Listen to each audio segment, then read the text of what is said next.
네, 안녕하세요. 개발자가 바라본 BSV라는 주제로 발표를 하게 된 박준영입니다.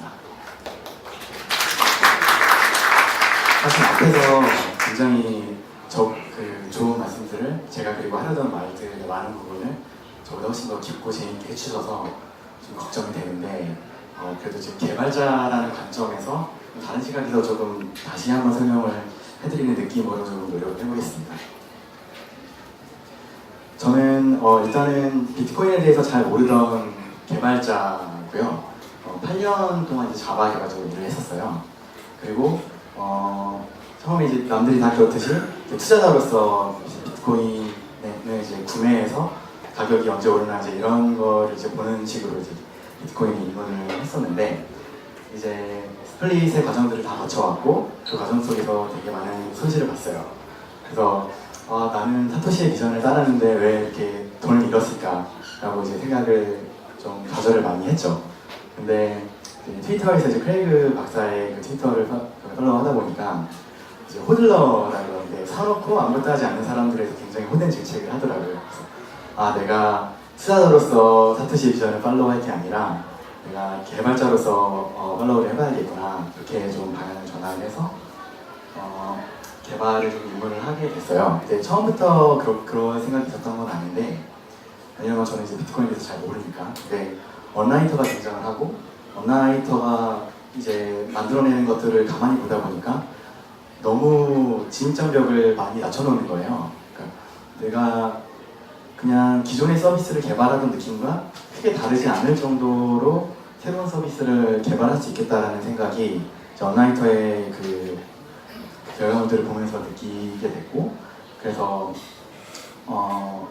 본격적으로 이제 개발을 시작을 해봤는데 생각보다 훨씬 재밌고 충분히 가능하다는 느낌을 받았어요. 정말 이런 식으로도 앱이 이런 식으로 서비스가 돌아갈 수 있구나, 그런 거에 대해서 굉장히 일단 놀랐고, 그리고 이제 모두가 다 그런 길을 가고 있는 게 아니기 때문에 그런 데서 되게 좀 희열 같은 거를 느꼈던 것 같아요. 그래서 지금은 캘린더 SV로, 그러니까 비트코인 위에 캘린더를 만들어 보고 있고요. 그냥 취미로 만들어 보는 수준이고, 그리고 이제 스크롤페이라고 지난 해커톤에도 참가를 했었습니다. 비트코인의 세계를 보면은 노이즈가 너무 많아요. 그러니까 시그널과 노이즈를 보면은 저렇게 시그널과 노이즈가 겹쳐 있을 때는 어떤 게 시그널이고 어떤 게 노이즈인지 저는 구분하기가 굉장히 어렵잖아요. 비트코인의 세계에서는 노이즈, 대표적인 노이즈가 이제 가격과 이제 소셜 미디어죠. 가격이 떨어지면 코인이 망한다. 그리고 트위터 가보면은 확인되지 않는 그런 것들이 사실은, 그래서 좀 엔지니어라고 하더라도 어떤 게 시그널이고 어떤 게 노이즈인지 정확한 판단을 내기가 쉽지가 않아요. 근데 그럼에도 불구하고 나름대로는 이제 같이 투자를 한다고 이제 어떤 게 시그널인지 좀 구분을 하려고 노력을 했고, 언라이터의 글들, 그리고 엔체인에서 나오는 좋은 어떤 문서들, 그리고 비트코인 어소시에이션의 그런 활동들, 그리고 비트코인 위에 BSV 위에 나오는 그런 서비스를 지켜보면서 나름대로 좀 시그널에 대한 감을 좀 잡을 수가 있겠더라고요. 그래서 제가 내린 결론과 그리고 제가 기본적으로 하고 있는 가정은 BSV는 확장 가능한 유일한 블록체인이라는 거, 그리고 비트코인 백서와 사토시의 비전은 옳다는 거. 물론 제가 이제 기술자로서, 엔지니어로서 이게 정말 옳은지를 제가 분명히 파볼 수 있고 파보는 게 가치가 분명히 있겠지만 이게 맞다는 가정을 제가 기본적으로 깔고 그 위에 제가 할 수 있는 것들을 만들어내는 게 더 지금 제가 놓인 상황에서 더 효율적인 선택이라는 결론을 내렸어요. 그래서 그럼 비트코인 위에 서비스를 만들어 볼 때 뭘 어떻게 만들어야 되는지를 생각을 해봤을 때, 사람들이 비트코인에 왜 화폐로서의 어떤 가치를 부여하게 됐을까를 먼저 고민을 해보면 여러 가지 측면이 있겠죠. 근데 예를 들어서 듀글이라는 회사가 사이버머니를 만든다고 했을 때 그게 지금의 비트코인처럼 어떤 거래소에서의 가치를 가지고 거래될 거라고 기대하기는 힘들다고 저는 보거든요. 근데 그 이유가 뭔지를 생각을 해보면 여러 가지 측면이 있지만 기본적으로 사용자가 이제 듀글이라는 회사의 위임을 이제 한 거죠. 나의 돈이 기록되는 장부를 듀블이라는 회사의 일종의 그 장부를 기록할 수 있는 권한을 위임을 하는 거죠. 아이디와 패스워드 이런 것들로 인해서.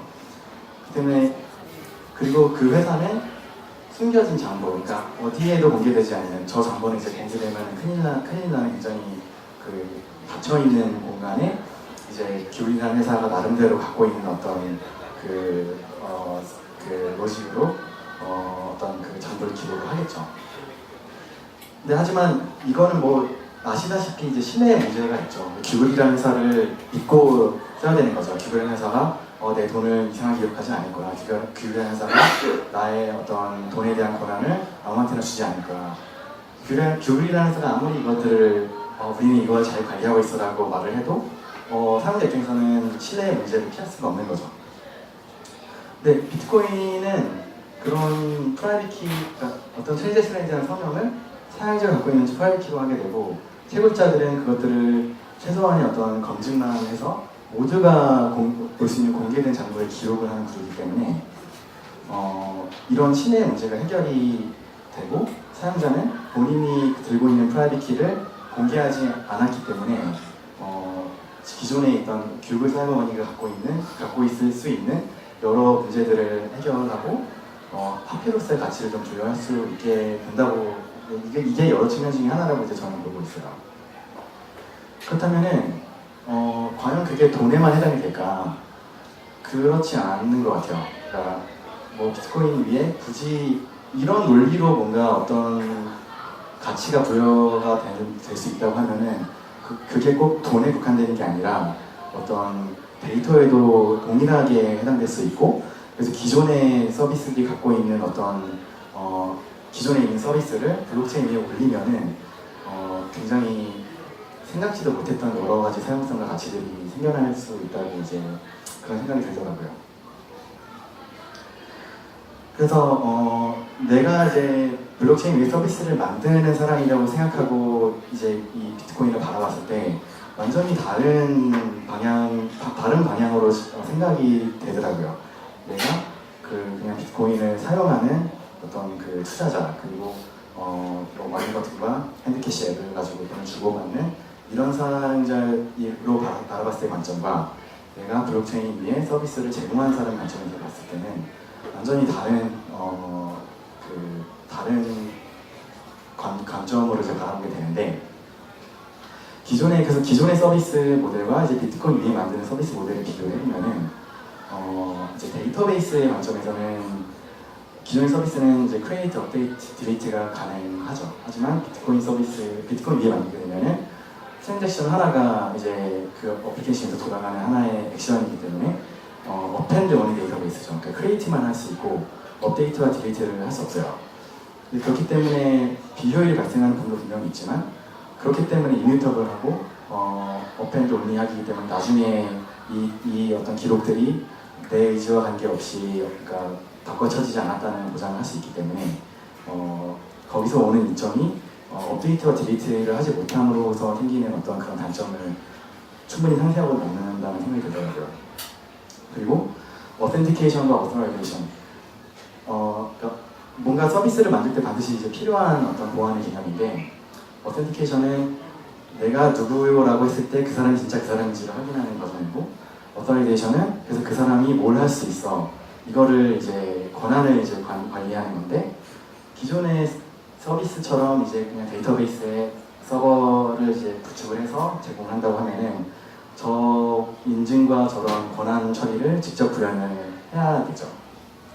근데 저게 서비스를 제공하는 회사 입장에서는 굉장히 큰 리스크이기도 해요. 왜냐면은 저기서 뭔가 사고가 생기거나 잘못된 일이 생기면은 서비스가 정말 망할 수 있을 정도의 어떤 그 리스크를 테이킹하기 때문에 저것을 직접 구현을 해야 되는 것만으로도 일단은 어느 정도 리스크 테이킹을 해야 돼요.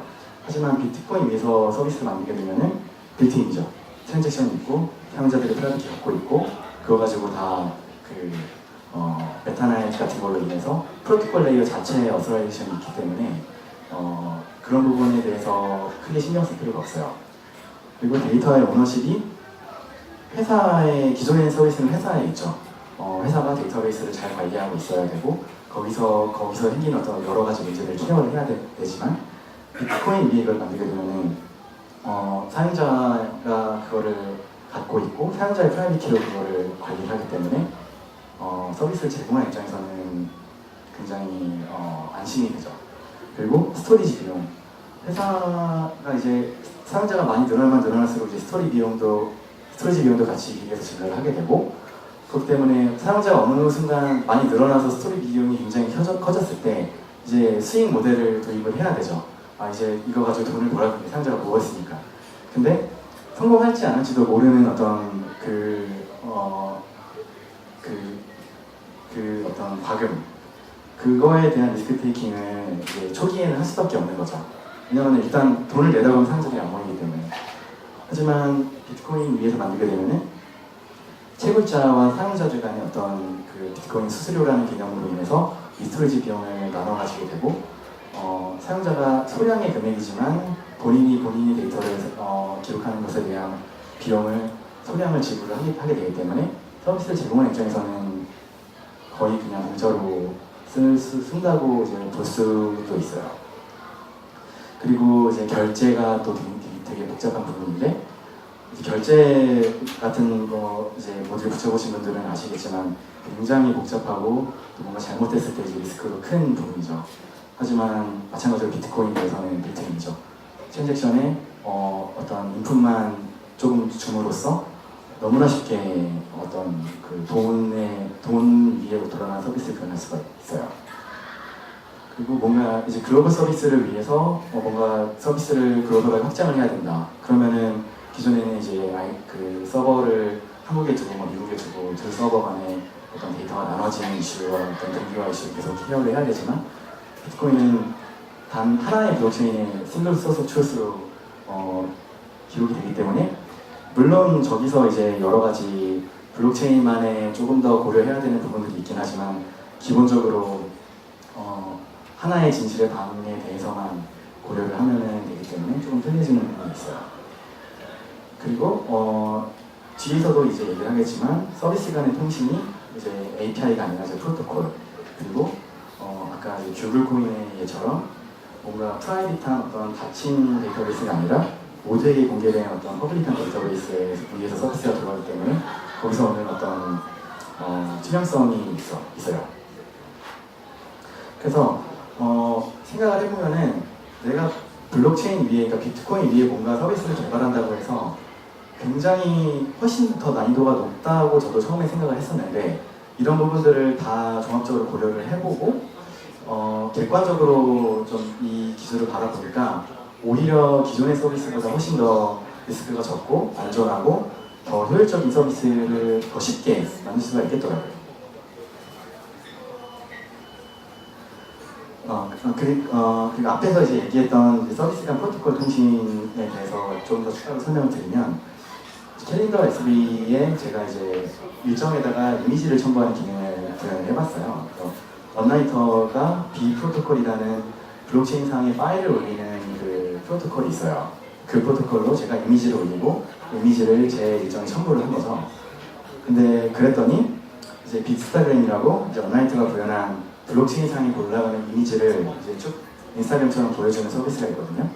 거기에 저는 이 서비스에 올리지도 않았는데 여기에 뜨더라고요. 그래서 여기서 누가 좋아요를 누르면은 저한테 팁이 들어와요. 그러니까 이런 식의 어떤 서비스들 간의 어떤 그 상호작용은 기존의 서비스에서는 사실 경험해보지 못했던 거예요.